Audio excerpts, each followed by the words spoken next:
Welcome. I'm Nora Shabazi, the founder of EBLI, Evidence-Based Literacy Instruction, a system to teach anyone of any age and ability level to read, write, and spell to their highest potential. And today I'm going to be talking about some of the people I know who are subliterate and how it has impacted their life. A story I love to tell because it's so unique is about a cardiovascular surgeon I taught 2 years ago who had not passed his recertification boards, and the second time he didn't pass them, he lost his hospital privileges. And if he didn't pass these boards again, he was going to lose his license. So this man was a renowned surgeon who had invented a procedure that helped prevent people from losing their limbs to amputation. And he taught doctors from around the world this procedure. And he was tremendously ashamed of the fact that he hadn't passed his boards. And his office manager had a relative who I had trained, and they contacted me and said, would you teach him? So I went to his office, and he was reading about 90 words a minute, which is about a third grade level. And he was absolutely brilliant. He'd been tested by his neurologist as dyslexic, and they also told him he had the highest IQ of anyone they had ever tested. And he was tremendously brilliant, and he was so ashamed that he was struggling with reading. He said he could memorize, even the first time he passed his boards, he memorized the whole manual basically. But this time he'd had some family medical problems with his wife and his child, both, that he didn't have the time to be able to memorize them. So he was absolutely fascinated with the instruction, and I worked with him for about 8 hours, and he passed his boards that time. So he got his hospital privileges back.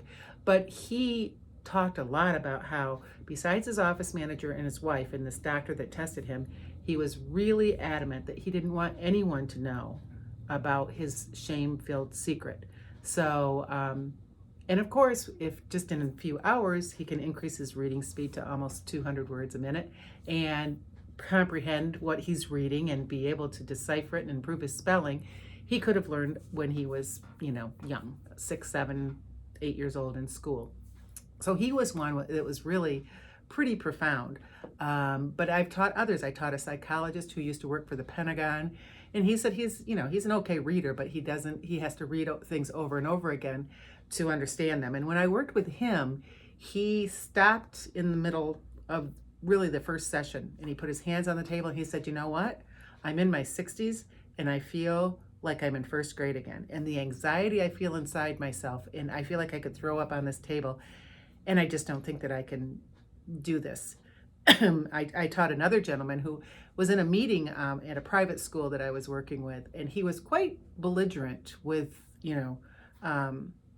some of the stuff that I was saying and really pushing against me. And afterwards, he pulled me aside and said, he's a very wealthy businessman, real estate developer in Michigan.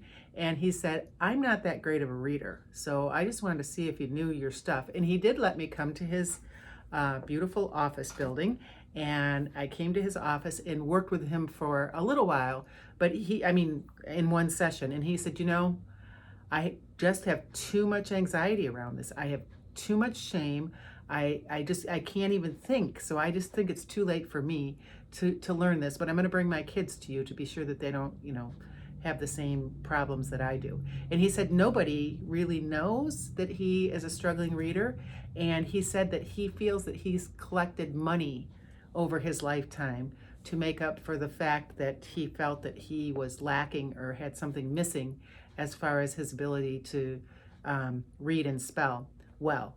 And he said one time when he was a late teen, he was in college, and he'd gone to somewhere in, I don't know, Mexico or somewhere with a friend. And he said, we were driving along and I'm looking at the map and he's asking where we should go. And he said, I'm not really sure where to go.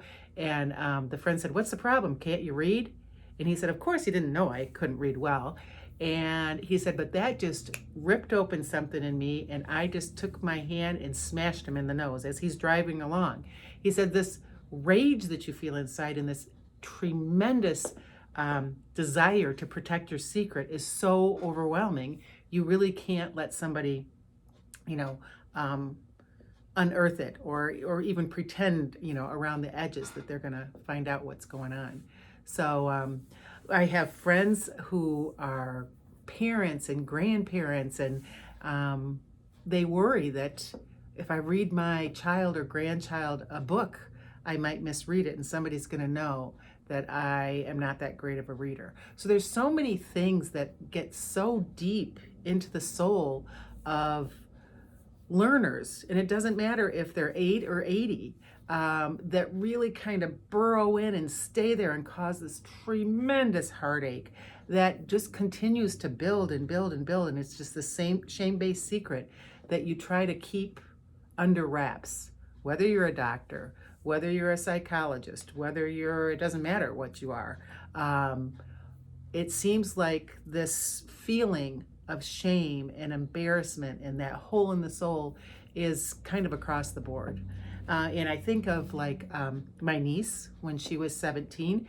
She had been gifted and talented all through her whole school career, but for math and science. And she took the ACT and she got very high scores on math and science and lower scores on reading and English. So she had a 25 composite. She needed a 26 to get more money at a school she was applying to. So she asked me if I could teach her and it might help her ACT. And I'd never done that before then. This was back in the early 2000s. And so I brought her over and I taught her for less than 2 hours. And she went from a 25, which is the highest she'd ever gotten on her attempts at the ACT, to a 28. So, and she had been a struggling reader for always, but had very much done a great job to hide it and keep it under wraps. And her story you can find if you Google Emily Hanford and APM Reports. It's a radio documentary called At a Loss for Words. And the Molly that talks at the beginning of that and at the end is my niece.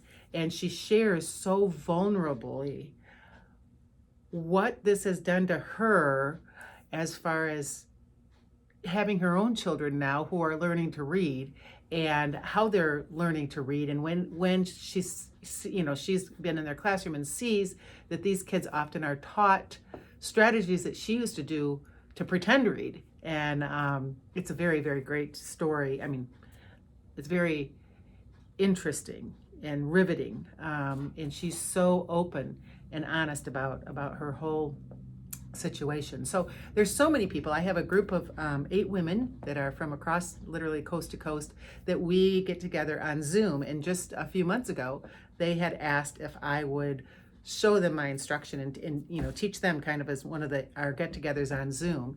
And all of them are professional women, but almost every single one of them shared that, oh, I'm not that great of a speller, or I have to reread things to be able to understand them, or I read much slower than I'd like to read.